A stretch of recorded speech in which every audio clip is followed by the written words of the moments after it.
Welcome to Life List, a birding podcast. Hello. Welcome, everybody. We are Life List, a birding podcast.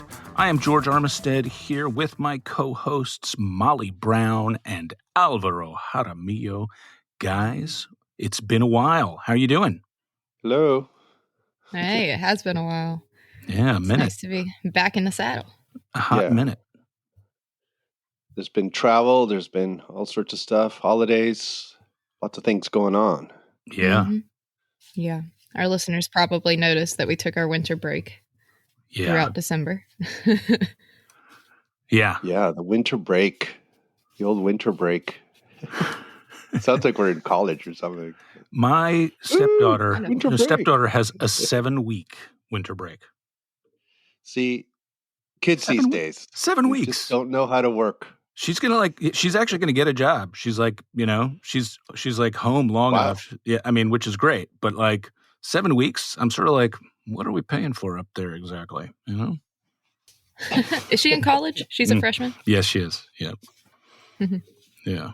7 weeks though. Wow. My goodness. I don't remember what it was like when I went, but it wasn't. I know it was like way longer than high school. So when I got into university, I was like, oh, this is awesome. It's like, I think it was like a month. Then maybe. It's like almost twice. My little brother is a freshman in college and home for a month.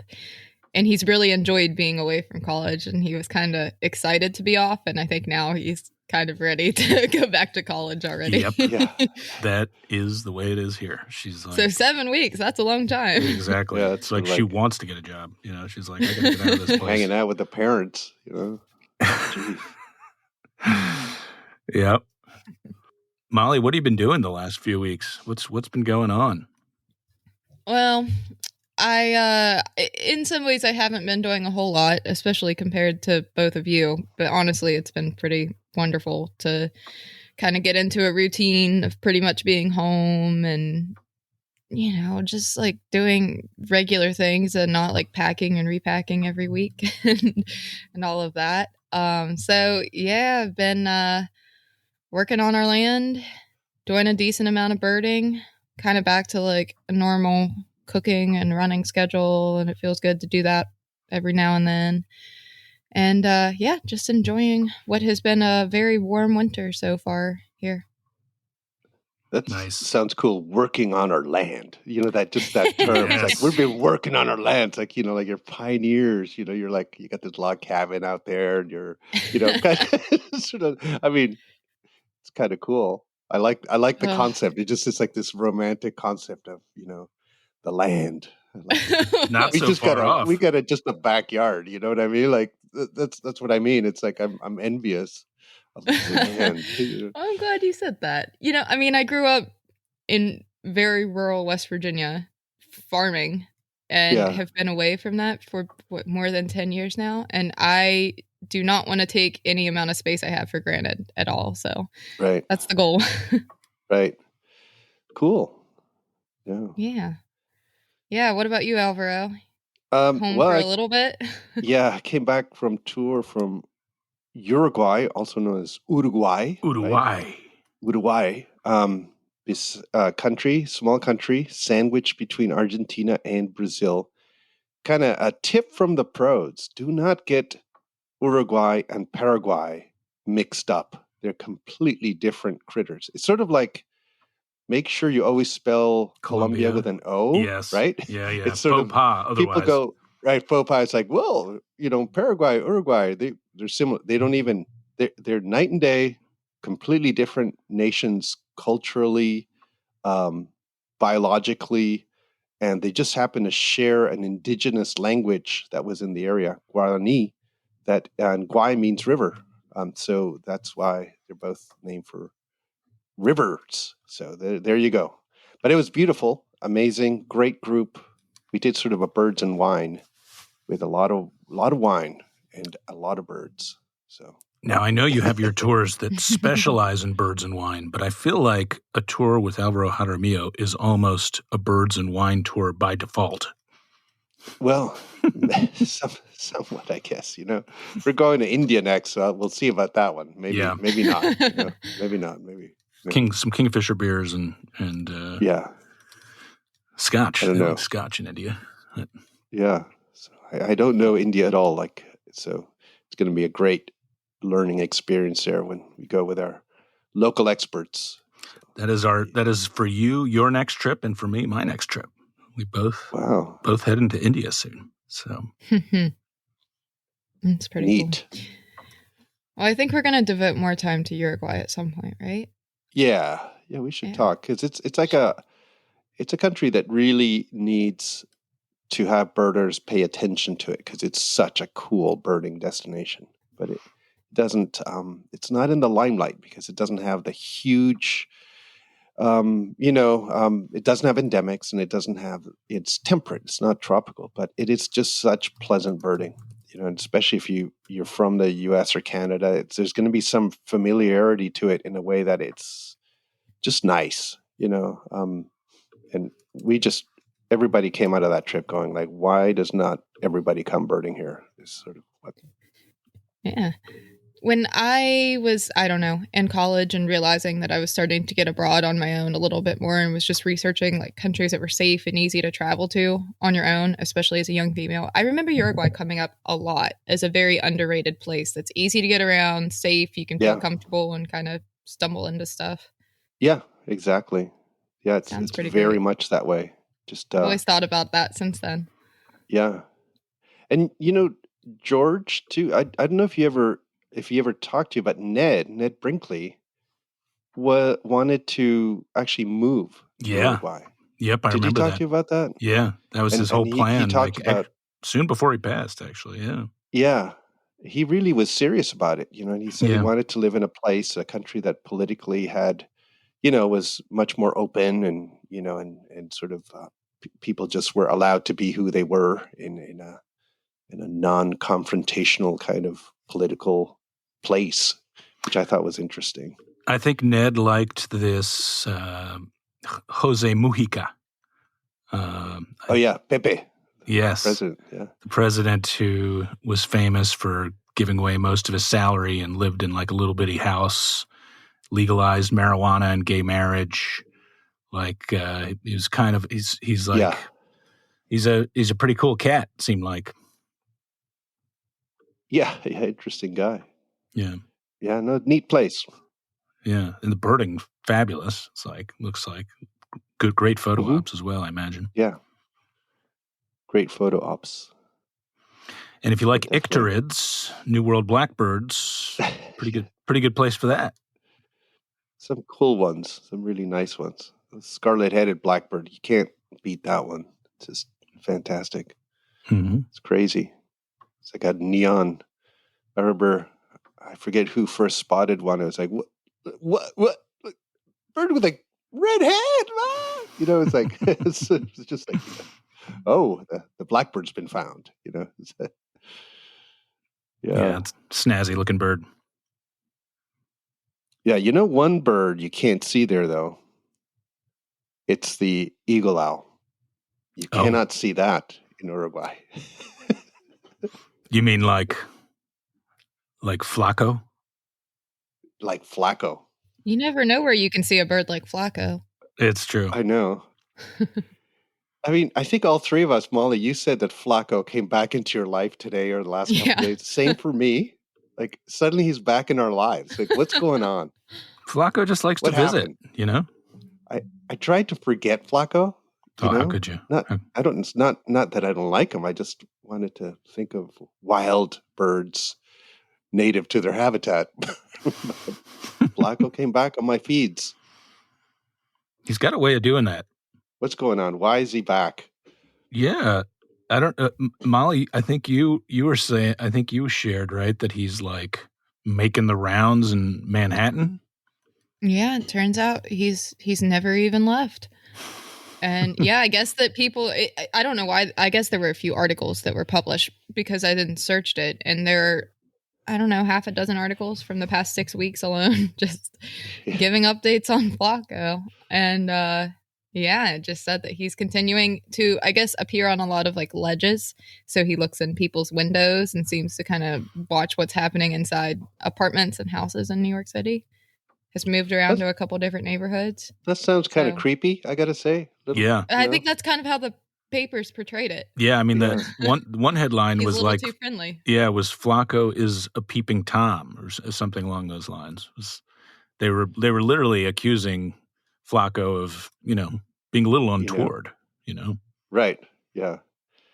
Well, I mean, we have a long history of accusing immigrants of doing all sorts of things, and Flacco, Yeah. in his New York home, he's just trying to do things like they did back in Spain. But I think he's hey. just curious, I think he's just curious. He's, seeing people cooking things in their kitchen and, doing other things at home. And He might miss the home life. yeah, Yeah, He's he been out probably there does. for a Yeah. while. Yeah. I know. Probably not He's as probably- easy this time of year. He's Yeah. probably eaten all the great hornels, so he's got nobody to hang out with. There ought to be plenty of rodent life for him to Yeah. focus on. I would think. Okay, Yeah. that was a bad. I shouldn't assume. Yeah. Nobody's checked the pellets, or maybe they have. Although it might make a nice meal I don't for know. Flacco. Yeah. Yeah. I think. Fight between an eagle owl and a great horned owl. I guess it could go either way depending on which sex of each species, and also Bubo the on fortitude. Bubo. Yeah. Bubo on Bubo. Yeah. That's for those that aren't aware. That's the genus. Just I'm not. Bubo. Bubo is the genus for great horned owl and the eagle owls, actually, overall. Yeah. Yeah. No, it's you got to hand it to Flacco. I mean, what's this, like a year now or more hanging out It's there? almost a year because remember, Molly, it was while we were on the tour, Life List trip in Colombia because we had Cam Piper with us who was like keeping us posted. She was all over that story and it was like every day they were like, well, they're going to try to catch Flacco now. And it just seemed like there was a new development. And then finally we got back, I think, and soon after that, it was sort of like, well, Flacco's on his own. He's going to do his thing. Out there. Yeah. Yeah. No, neat.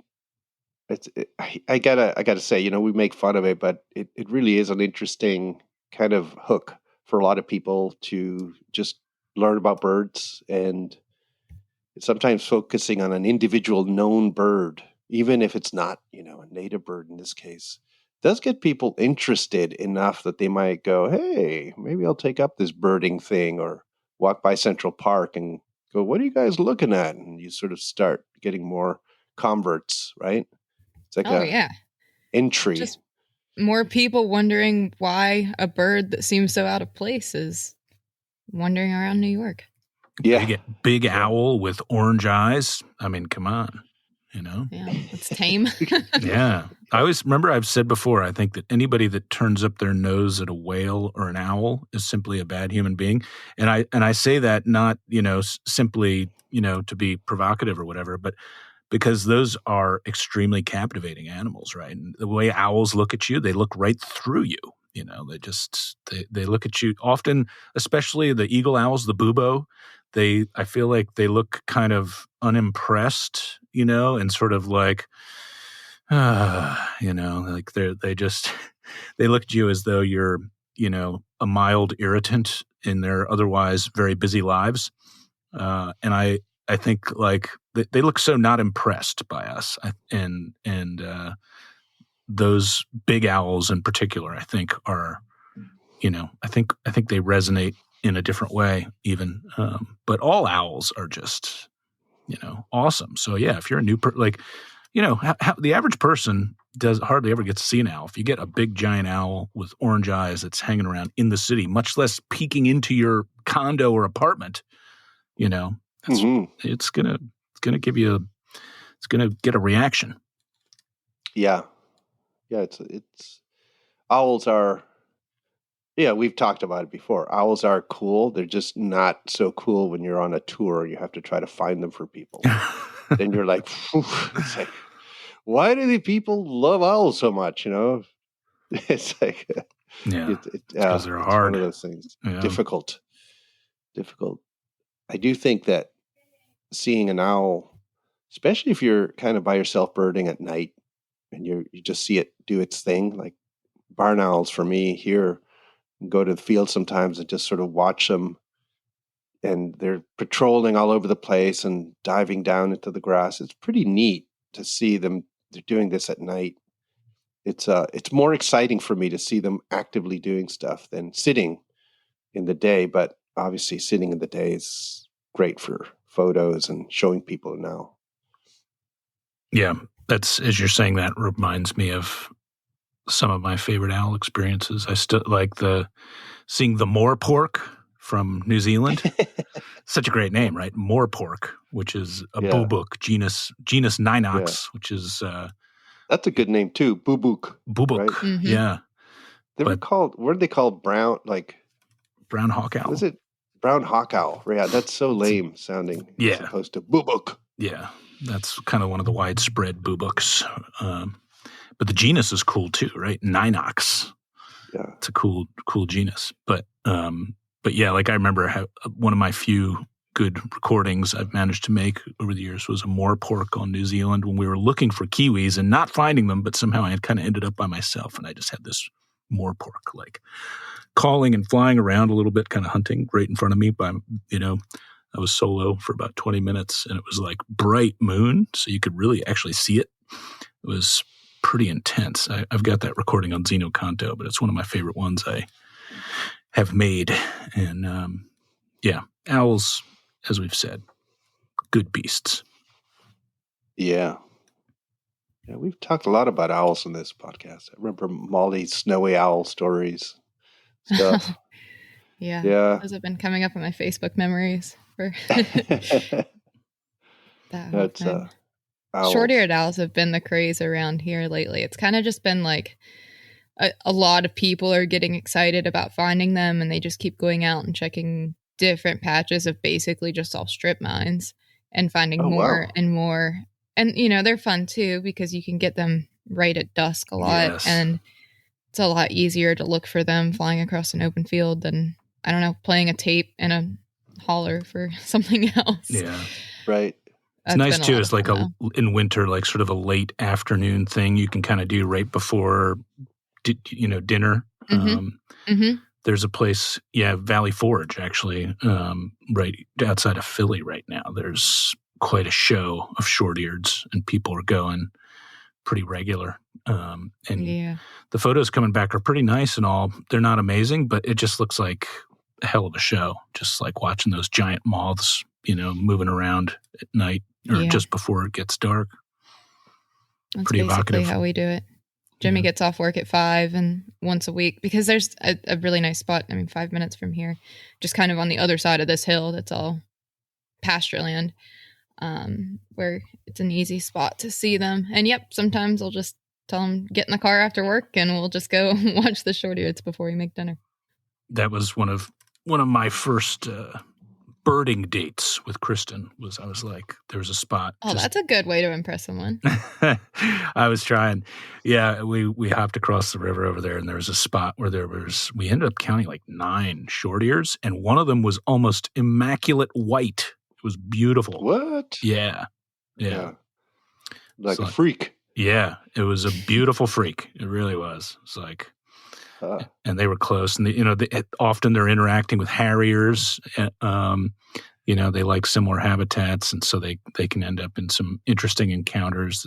That place also, there was a nice rough-legged hawk nearby. Some pretty cool winter birds around that short-eared spot.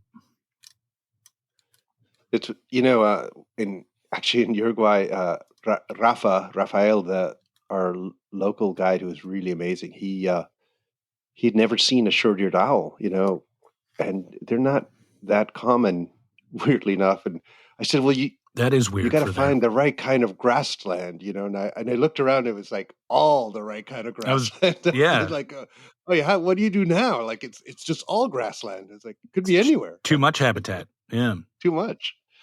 Yeah. It's sort of interesting.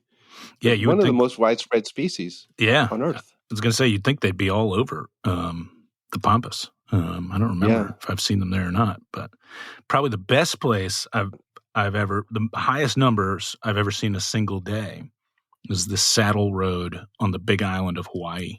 And Alvaro, I'm sure that was a tour you and I would have done together. There was a couple times I think we had over 30 in a day. Sometimes super close. And they fly middle of the day in Hawaii. Like they're not,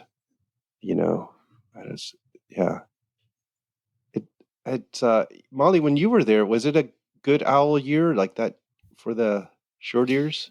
No, not particularly, or at least we weren't targeting them. I was just trying to remember. Maybe had one or two, and then had a barn owl, and that was more exciting. Oh wow! Yeah, right. Yeah. No, it's funny because I do think like it could be one of those things that was more common, like 10 plus years ago, but maybe not. I don't know.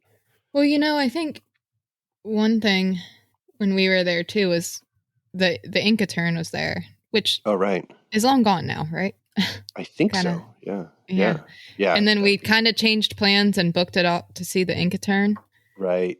And I bet that cut into some of our short-eared owl opportunities. Yeah, right. It was variable there too from year to year was my recollection. Some years there was sort of a big bumper crop, and other years just one or even I don't think we ever missed them, but it's like sometimes just one or two. Mm-hmm. No, neat owl. Yeah. Yeah, it is.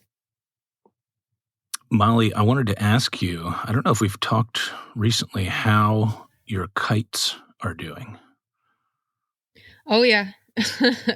I've been having lots of fun with the volunteer work.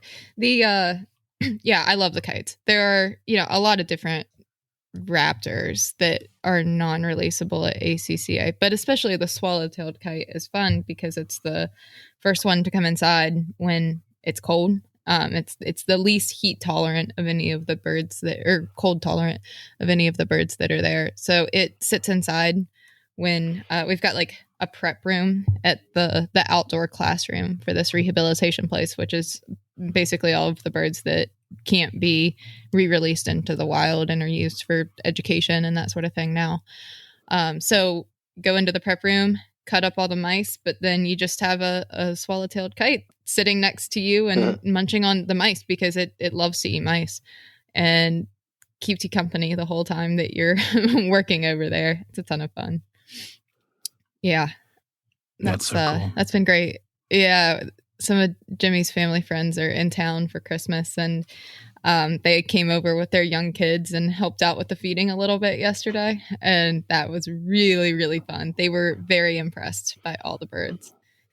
I don't think they realized quite what they were getting into. No, that's pretty neat. Yeah. That's fun. Are swallowtail kites really tiny when you they're close up to you? Like, do they look pretty hefty? Like they look like a big bird, but I feel like they're not really a big bird in all real wings life. And tail, know what I mean? Right? Yeah, all wings and tail. Yeah, well, I wouldn't say hefty, but I wouldn't say tiny either. It stays in an enclosure with a Mississippi kite. So, I mean, the Mississippi kite looks really tiny next to it. It's basically crow size, which is in the next enclosure over from that. And they kind of sit side by side a lot, the Mississippi kite and the crow, so you can see that. But the tail feathers get broken off pretty easily when the birds are in like small spaces and that sort of thing now. So right now it has one. Right. So it still kind of has that elongated look. But no, it's I'm kind of thinking of all the birds around, like lengthwise, it is as long as the barn owl that's across from it, but half the mass. Wow. Right. Yeah. It's very elegant. Interesting. I was thinking them as such a cool shape. Its eyes are pretty far forward, so like when it's looking head on at you and it's got that beautiful white face with like these kind of yellow buggy eyes sticking out in two different directions. It's a look you can love, though. Yeah, it's like they're kind of pigeon-headed more than like hawk-headed. They don't have like that forehead ridge, that makes them look kind of mean and sort of a smaller rounded head. Yeah. Yeah. They're not the eagle on the Muppet Show, that's for sure. They're more like Beaker. You've been catching some Muppets lately, Al? No, but Yeah. they come up in the mind every so often because they're such a important culture in entertainment back in the day. And let's see what else. We are CBC period right now. Christmas bird counts. I have done 0, so I have not much to report. But we found some month ago plus these funny sounding crossbills up in the hills, which were identified by the experts as Kasha crossbills, the first, if accepted, in California. And they were detected on the local Christmas bird count. So now we're going to potentially have them as the first time ever on a California Christmas bird count, these wayward Kasha crossbills, which in a sense people don't know what to do with, but they've, because they were supposed to be resident, except, they started moving out and being found in Colorado, and now they're found here. And only one spot in California so far, which is just up the hill here from my house. So, which is crazy, I just got to say. So I haven't been on a CBC, but I watched that with interest. How about you guys? Yeah, I did one Christmas bird count this year, and I was toying with the idea of doing another, but I don't think it's quite going to come together. Usually I do a couple, but just the way the schedule's worked out this year hasn't been as easy. But I did my annual sojourn to the big landfill in Bucks County, which was fun. More fun socially probably than birding wise. It was first of all, it's like the first time I've done it without Tom Johnson in a very long time. So that was difficult, but I was also glad to be surrounded by a bunch of friends. It was actually our biggest group going in there that I can recall. It was challenging bird-wise. The birds, there was kind of the usual 30 grand or so herring gulls with very, just a few hundred ring-billed gulls and maybe 100 or so great blackback gulls. But the birds were those ratios. Yeah. Ooh. Yeah. I mean, you go elsewhere along the river, it evens out a bit more, and ring-billed gulls tend to be more that more numerous, but they're not as common right there at the landfill. But it's a pretty good concentration of great blackback gulls. I have sort of a pet theory that generally people overestimate numbers of great blackback gulls simply because they are so big and large, and they have such a obvious presence that I think sometimes if you see 10, it feels like you're seeing 40. So anyway, that aside, the birds were really spread out and kind of hard to access, but it was fun being there with our friend Amar Ayash, who came in. His gull book is coming out, I think in like 5 months or something, 6 months. He's going to get his copy soon to review.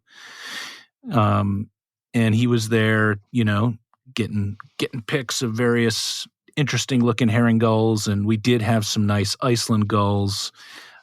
Including one really beautiful adult Kumlians. Iceland gulls are good-looking gulls, and I think especially the Kumlians. And we had one beautiful adult close at hand, and then like 3 or 4 first cycles as well. And we had a couple hybrid, lesser blackback herring hybrids, which is pretty routine at that spot now, as well as glaucus and herring hybrids, which is usually we get 1 or 2, but it's been real mild. So there's been just not many white-winged gulls. It's been a really mild late fall, early winter. I will say the day of that count, kind of our white whale there, as I mentioned before, has always been to find a slatyback gull. And that very day, an adult slatyback gull was found just down the river, probably 40 miles or less in Delaware, right at a spot. Actually, I think, the Eastern North America's first Kamchatka gull way back in 2000 or something. And now there's an adult slatyback gull that was there. Access is restricted there, so I don't think anybody's been able to go. But Joe Swartinsky got very good photos of an adult slatyback. So we were quite envious of that. But yeah, it was a good time, a good bunch of folks, and but kind of not quite as packed with interesting gulls as we might have hoped. And I think maybe, I don't know, it was a beautiful day. Maybe they made them spread out a bit more. But that was my one CBC so far. Molly, you've done a CBC or? No, I haven't. I actually was planning on being on one today. Okay. But there was a small enough group of people, and we're getting a lot of rain today, so we bumped it back. So I'm heading out tomorrow. Gotcha. I tried to do the local Morgantown one, and it just didn't line up. It conflicted with family Christmas this year, and I really thought about trying to make both work, and I don't think I could have got away with that. Yeah. So I missed that one. But yeah, I'm really excited, actually. I used to live 40 miles south of here, and there's a CBC. This is just the third year for it. That there are like no hot spots. I don't even know if there's a gas station or anything in the sectors that I'm covering, but I've actually spent a good bit of time on those roads. So I think I'm a decent person to try to get through there. So yeah, I'm looking forward to that. We'll see how that goes tomorrow. Nice. That sounds neat, actually. I saw you nodding as I was talking about how mild it's been regionally. Oh yeah, very quiet over here too. Yeah, just really warm, kind of humid. I missed a big chunk of the fall being in Uganda, but man, it's been a crazy fall for vagrants, like Western vagrants. I don't ever remember this many ash-throated flycatchers in the East. I've lost track of how, there were 2 in Philly, and I think we had 2 previously in the history of Philly. And elsewhere in Pennsylvania, there's been a handful. I think New Jersey, I've lost track of how many. Lots of flycatchers, Western kingbirds, Western flycatchers. I think there was another Impedinax around someplace, but flycatchers being particularly well represented. Townsend's warblers around at various spots. There was a Hammond's flycatcher in Michigan, and I guess black-throated gray warbler, was it in Newfoundland or something? Yeah, and Jen Brumfield found one. I think she was looking for the ancient murrelet and ended up finding a black-throated gray warbler in Cleveland. Yeah. I mean, that's a couple nice birds. Yeah. Where I thought there was also another black-throated gray, but people check. There's one in the county over from here, and then one in Western Maryland as well. A lot. Yeah, that's a bird I'd love to find. I've only seen a few, I think maybe just twice in the East, black-throated gray. Yeah. Why do you think all of that is going on? Is there anything that explains it? I mean, there's been a general weird movement of a lot of mountain birds out into the lowlands in the West, but that shouldn't be the same thing going on with migrants from the West. Yeah. I think I have been traveling enough and occupied otherwise enough to not be paying super close attention, but I remember the first fall I remember sort of similar like this was 1997 when the brown-chested martin showed up at Cape May. I remember actually, it was when Michael O'Brien, Louisa Midas got married, and it just and a bunch of people converged at Cape May, and it also happened to be the best vagrant fall ever there. And it was sort of this fall, lots of ash-throated flycatchers around, just lots of insectivores, and I think weather, there's a big component there. Basically, 97 was a big El Nino. Is that right? Yeah, as is this year. Huh.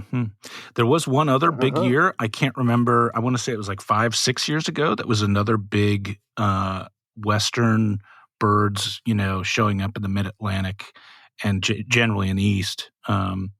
So that would be interesting to check that out and see if that correlates interesting. routinely.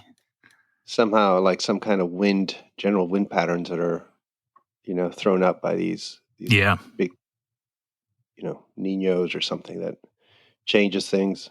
What I saw a nice article by Amy Davis on the uber famous New Jersey red-flanked bluetail that is, not so far from here, and there was she had a pretty good strong theory about the weather that had produced that bird as a vagrant here. I understand it's sort of like yellow-browed warbler as well, where that species is just increasing in terms of population as well, and probably, so the odds just go up that more will show up. I think there've been more in Alaska in recent years as well. Obviously different dynamics at work in terms of the dispersal, but yeah, this bird, man, I can't remember anything quite like it. It showed up, I think, like the day before I got back from Uganda. I haven't actually been over to try for it. I might give it a go in the coming days. We'll see. But yeah, somebody found it like in a yard over there, and I think they just kind of put up some photos like, hey, anybody know what this is? And the photos were not beautiful because this is a notoriously, skittish bird. That whole group in that, that family, they don't usually sit out unless maybe on breeding grounds if they're singing and displaying and stuff, but like away from that, breeding situations, they are pretty furtive. And this one has been that way. And so for a long time, the photos were kind of okay. And now it seems like it's people have been giving it some time and getting good photos, but pretty much a mind blower of a vagrant. Yeah, and it's a cool looking bird. I mean, they're almost like a little tiny cute bluebird that you stuck the head of a hermit thrush with big old eyes, and it's sort of it's pretty, and just and just cute looking. They are, yeah, adorable, well proportioned, cute little things. Big doe eye, Yeah. No, they've been in California 2+ times, I guess. Now at this point, I was able to see one in Santa Cruz. Oh wow! Last year, yeah. They've shown up on the Channel Islands, I think, too. Yeah. It definitely is like a bird that's increasing, and they also winter pretty far north in Asia. Like they don't all go that far south, so you can see them in winter in Japan. So they can handle snow. They can handle weather that you would think kind of like hermit thrush almost. They're hardy. So maybe that's also one of the things, like they're showing up and they're hanging in for the entire winter. So people are seeing them for multiple weeks. Yeah. Makes sense.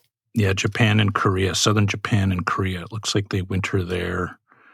But then kind of across the Himalayas as well. Probably not super high up usually, but more in the foothills, wintering areas. Yeah. Pretty cool. Amazing bird. But you may go see it. Maybe. You're going to wait till the crowds die down. Yeah, I'd like to. When I first saw it, I was like, man, I'd like to go see that thing. But then it looked a little chaotic, the scene. So I was like, I'll give it a little bit, see if it hangs out. Maybe I'll go give it a try. I was thinking back, this year, I really only chased almost no birds. The one chase that I really endeavored was the flamingos in Pennsylvania. Right. And that was just too much. I was like, they're right beside the road. It's, nice weather, nice location, pretty drive, can take the dog. It'll be social. There'll be a lot of people there. I had the fit, the fit was pretty tight for that, I thought, and so I had to give it a go. But you mean the outfit? yeah, the fit. Okay, I'm trying what's the fit? Okay, No, there was there's photos of this flamingo outfit that George was wearing, which That's are right. I think they're being they're viral somewhere in some seedy circles. Later on, I did have somebody be like, "Oh, you're the guy that was wearing the flamingo outfit." I was like, "Yeah, you're the guy." I think what really made it too was that like I'd been wearing pants all summer, like never wearing shorts, and my legs were like so pasty white and also I had a lot of chigger bites. Like I had just come back from like the Eastern Shore of Maryland where I'd been doing some birding, and I was like it looked like I had little red dots like all around my ankles. So I had these super white legs and like all these bug bites, and then I'm wearing this like flamingo outfit, and people are like, okay, like appreciate what you're wearing there. Might keep my distance from you. But Chilean flamingo, right, with the gray legs and the red knees. That's exactly right. That's what I was going for. Yeah. Oh. Yeah, that was my only real chase. Yeah. I was thinking weather's getting kind of crazy around here right now. Like we've got this big storm system just offshore, huge storm system, and the wind is just sort of starting to move here, and I can see the gulls are just all moving everywhere. And I'm kind of interested. I love big old windy storms. This one might provide huge waves tomorrow, so hopefully we'll be able to check some of that out, and maybe some birds will show up. But I am kind of worried about my upcoming, given this Christmas count, which I have to do sea watching in, on the 30th. So as I recall, you had some rough weather for that last time. I know. I might have to put on my Antarctica parka and just suit up for hanging out there.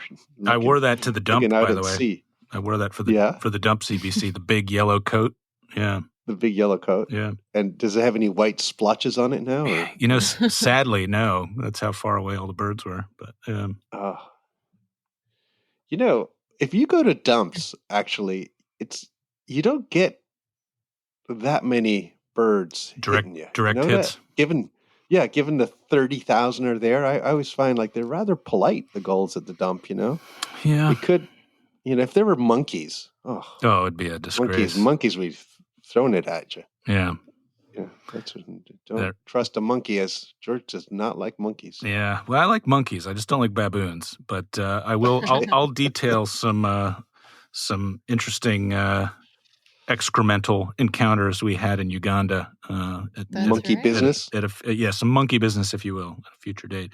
I will say it varies from year to year at the landfill and as to how many direct hits we take. But I took a famous one in a large volume that was in the ear and all through much of the beard, which Jason Rexstein and Amar Ayash took a lot of pleasure in and quite a few photos. But so you did take a hit? Not this year, but previous years, yes. Okay. Yeah. Interesting. It's right. We'll see what this storm does. It looks like a double hurricane almost. Well, I mean, that thing looks crazy. Yeah. It's like you posted it looks pretty formidable. I know. Yeah, the wind's supposed to pick up from the south, really strong in a few hours.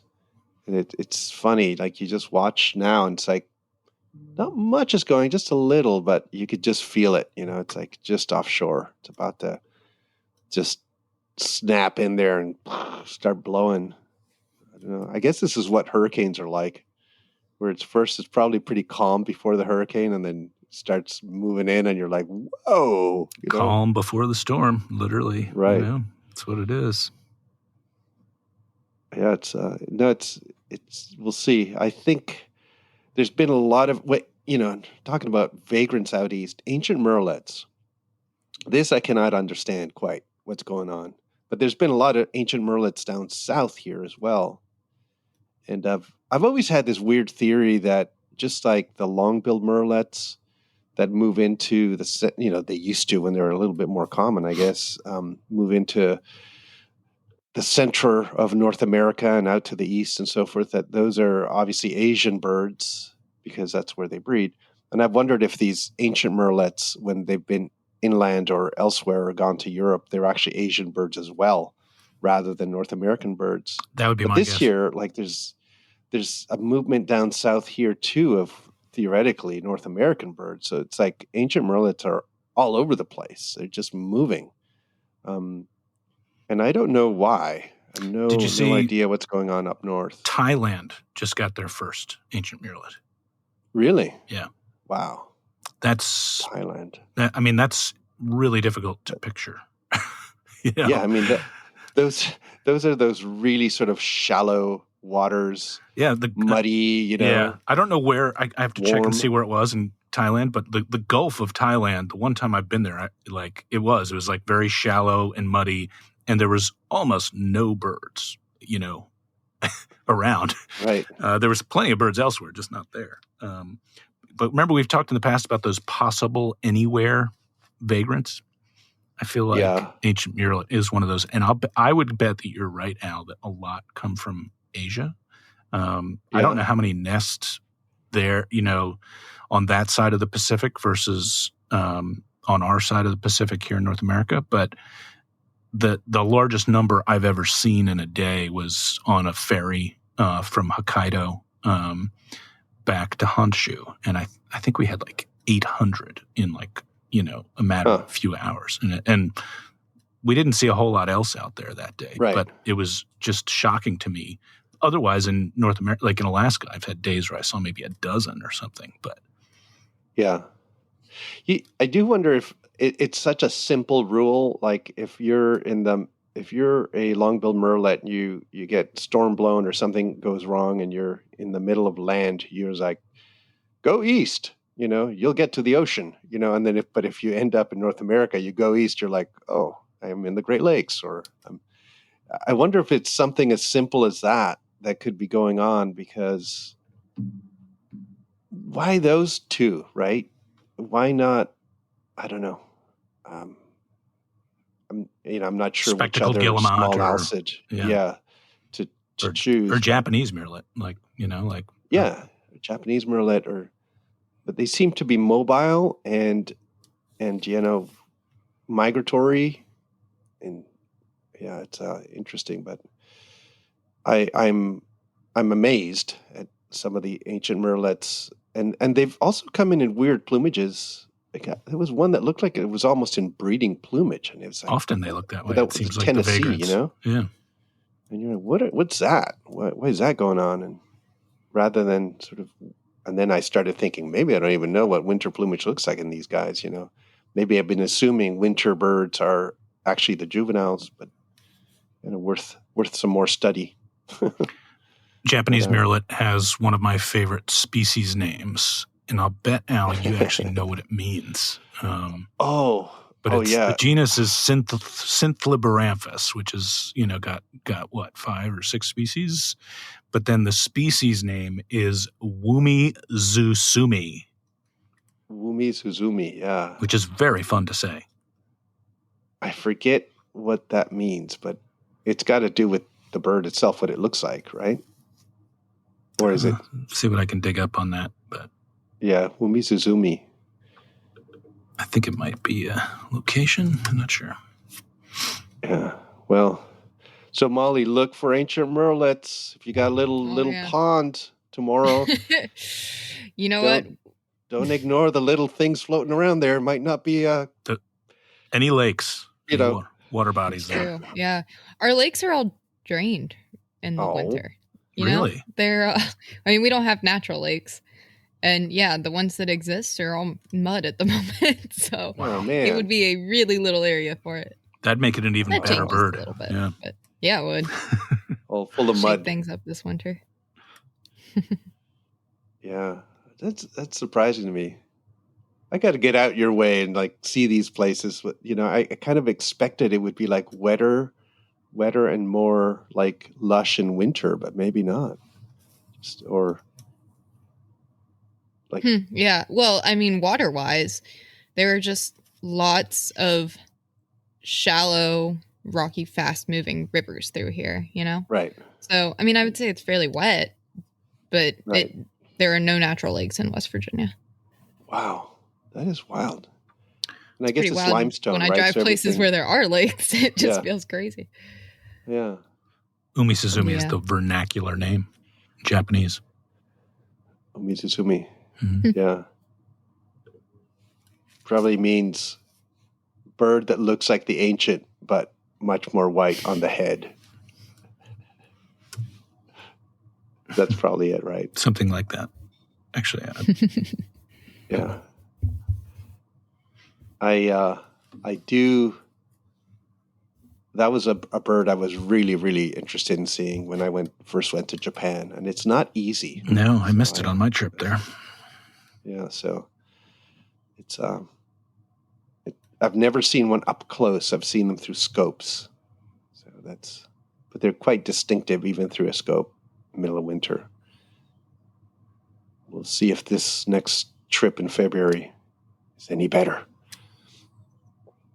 But yeah, so hey, pod stats, you guys. Yeah. I think, it's sort of like rounding out the end of the year kind of thing. It's kind of cool to see that we've been getting all this info. And Molly, you were telling us about this. It's kind of cool. Yeah. Yeah. Spotify does like the Wrapped for music where it recounts all the music you've listened to over the year and that sort of thing. And this year they started doing it for podcasts too. So it was a really cool breakdown. And turns out that you all like science and comedy. And that about 3/4 of you started listening to us in the past year. So that's really nice because this is, I guess this is our third calendar year for the podcast. We kind of started in like the middle, maybe August or so. So yeah, It's our second really great plumage to know cycle, we're still, is it? Yeah. We're still picking up steam. Yeah. Yeah, and there were 106 fans for which we were the number one podcast that they liked. Yeah. And I'm Oh, wow. surprised because between the three of us, that's more than just our family. That's My actually family doesn't real listen to this people. podcast. That's actually folks out there. And like, we're so Yeah, that's thankful. really cool. Yeah. It's crazy. Like this whole thing kind of grew out of just this whim of, hey, let's do this. But now Yeah.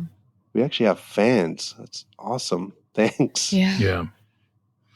Yeah, it is really nice. It's kind of funny, right? We're winding down the year, but starting a new season. Yeah. All at once here. I noticed in the stats on Buzzsprout that we'd reached 120 countries. Overwhelmingly listeners in the United States and Canada, also the UK, smaller numbers in Australia and Germany. But We're big in Germany, huh? Yeah, not as much in Japan, but we'll work on that. But yeah, some of our more popular episodes were ones where we answered questions from our listeners. The one where we did the deep dive on the bird names, you guys might have heard about that. That was something that happened.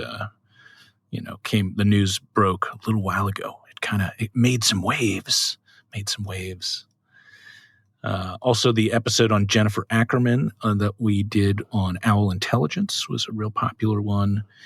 One where I think we discussed species versus subspecies, and the deep dive on the golden eagles with Trish Miller. That was another really popular one. But at any rate, we'd love to hear from you guys as we start this season about more things you would enjoy hearing about and diving into. We try to listen to that and take heed. Yeah. I've been stockpiling our listener questions, so we can do another one of those episodes soon. Yeah, we Nice. should do that. Yeah. Mm-hmm. Yeah, those are fun. There's, I like, we've been talking about the future, about how we're going to do various different formats, sometimes interviewing and sometimes us talking.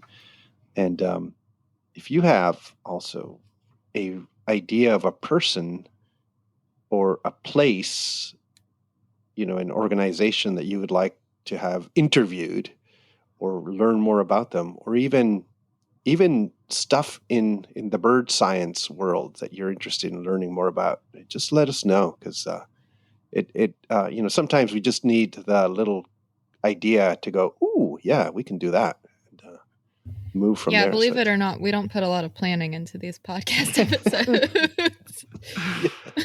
Yeah, sometimes. Go, hey, this sounds good. Yeah, but often we're squeezing things in between busy chunks of time. So it is true. Those tours. Yeah. Dang. That's working out. Yeah. Yeah, works out. Yeah. It's I think what's been really cool is meeting people out in the field who are like, oh, hey, you're the podcast person, I love that. I love that. Yeah, that's been happening, and it's been really rewarding, really nice. No, it's yeah, that's fantastic. But we're not yet at Taylor Swift territory, so do tell your friends, Just a matter of time, though, I think, Just a matter of time. Yeah. Everybody starts small with that dream. Yeah. And a guitar. Yeah. Okay, we don't. I think we're 2024, maybe Times Person of the Year, maybe will be Life List, a birding podcast. I think that's a good goal for us. That's right. Shoot for the moon. Yeah. Shoot for the stars if you hit the moon. No, okay. Not so bad. That's right. Yeah. Yeah, Person of the Year. Yeah. Have the little Thrasher guy. That's right. Yeah. Our Thrasher buddy. Yeah. Before we scoot here, I got to go pick up Phil Shawn at the train here. He's coming down from Brooklyn, and I got to go grab him shortly. Yeah, and before we started, I was saying that this sounds so weird to me, like the train. What do you? Old-timey folks over there with trains and stuff. Yeah, you know what Phil's doing is he's just hanging around the tracks, and he's waiting for a train to go by, and he's just gonna as it slowly goes by, he's just gonna he's got his little knapsack with the stick and the bandana, and he's just gonna climb on board. Yeah, he'll take a nap in the back of one of those cars that's open. I've seen his he'll be picture. Here in about he's got a day. The big beard. He sort of does. Oh, he'll fit right in. He could pull it off. How Phil gets around the world, right? Pretty much. That's right. Yeah, exactly. That's a plane every now and then. Yeah, that's how he gets his masked fin foots. Boxcar Phil's what they call him. It's like. Yeah. No, I do actually think trains are actually amazing, and it'd be great if we had more of them in the West. We sort of have subways and things here, but it's been a big plan to make this train from San Francisco to LA, highly politically charged thing, but it would be cool. I mean, the fact that you could have like a high-speed train out here, instead of the highway or a plane. But yeah, so I think a cooler thing would be to have something that wasn't super politically charged. We should try that on exercise sometime. I think that'd be really fun. I know. That'd be a fun exercise. Yeah. I know. That would be good. Yeah. Where everybody just went, hey, that seems like a good idea. Hey, I like that. Yeah. I like that. Let's just pay for it. Yeah. Oh, well. Mm-hmm. Yeah. No, I love taking the train around here. It's one of my favorite ways to get around. I don't do it that often, but if I have to go to New York often, that's the way I'll do it. Or Boston, sometimes I'll take a train up there. You kick back, you got, it's just do your thing, whatever. You listen to some music, do some work. All of a sudden, you're there. Good to go. A lot of some good graffiti along the way, Uh-huh. Yeah, you don't get not many trains running through the mountains of West Virginia. Well, we actually do, but it's all coal moving through. Yeah. So Well, Phil's in one of those too. He's probably Yeah, he's that's probably the heading train down. that Bill's taking. Yeah, he Yeah, knows he's that got route. like a whole train. He's like,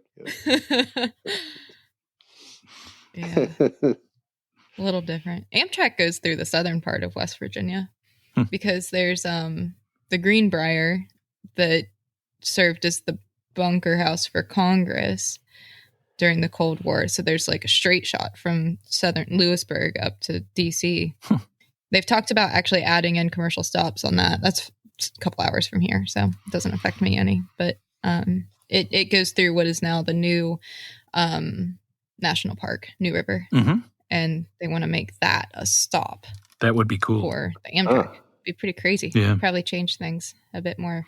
I like getting around by train. I wish it was a little. Cheaper. I'm putting it out there. Train big year. Wow. Okay. Oh, man. Wow. That's big talk. Yeah. Yeah. You're somebody take up. Oh, somebody should do this. Okay. So yeah, not me. Okay. I was like, wow, you're going to forgo all your tours and just start. I feel like I'd be really irresponsible of you, Al. No, I'm putting the idea out to a creative person who could go and then write a great book about it. Sponsored by Amtrak. Yeah, Amtrak and CN. Mm-hmm. Do Canada too. Yes. None of this just lower 48 thing.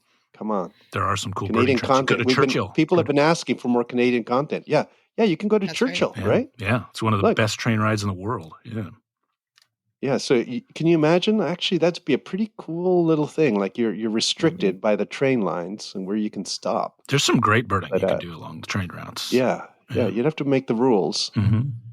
Like you can't get between major spots in a car. You have to you'd have to be able to taxi your bicycle or something out of the train station. Yeah, but not just walk. But yeah. Dorian Anderson might need another project. Might be a good one for him. Throw the bike. Yeah. He's that'd be. Oh, you can take your bike on a train too, can't you? Yeah, it's true. Huh? Oh, that's right. Yeah. Wow. Especially if you get one of those ones claps down to like a briefcase. Yeah. Those are nice for the city, at least. Listen, guys, I think we got to scoot. Phil's getting off of his coal train right now. Yeah, he just jumped. Got to know when to jump. Exactly. He just jumped off that train. And you're not there waving your arms. He'll just keep on going. Exactly. The cops are after him right now, so it's like... He's on the lam. Yeah. Yeah. He's going to write a great blues song about it later on his harmonica. Probably will. Yeah. Anything else we got to let the good folks know about before we split here, Molly? Nothing on my end. Okay. I'm as busy as I want to be. I'm hanging out for the next month before I take off to Colombia in February. So things are pretty quiet over here. I would like to keep it that way. Nice. Yeah. Work the land. Yep. Work the land. Yeah. Looking forward to I think doing some of that myself coming up.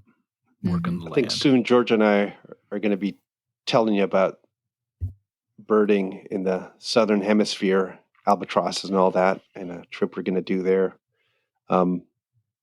Hopefully, we had a really nice Cuba trip this December, and Molly, Arturo, planning to head to Cuba in April. So if you're interested in Cuba, let me know. It's one of these trips that you might think is impossible because of the situation, but between U.S. and Cuba. But on these trips where we're doing bird surveying, it's possible. So just let me know. Alrose Adventures, if you're interested. Amazing place. Yeah, we got a few spots left on our Alaska trip as well, Al. Just a few spots remain. So if you are thinking about that, it is one of the best trips in the world. People often ask me what my favorite trip is that I do. I don't really have like one answer for that, but I would say Alaska ranks extremely high in my favorite places in the world. So very excited for that, and hope people will check it out either on Albrose Adventures or at Hillstar Nature. And but yeah, I think that's it for now. Thanks everybody for listening. Good to be back with you, and yeah, we'll be chatting again more soon. Take care, everybody. Bye, everyone. Bye-bye.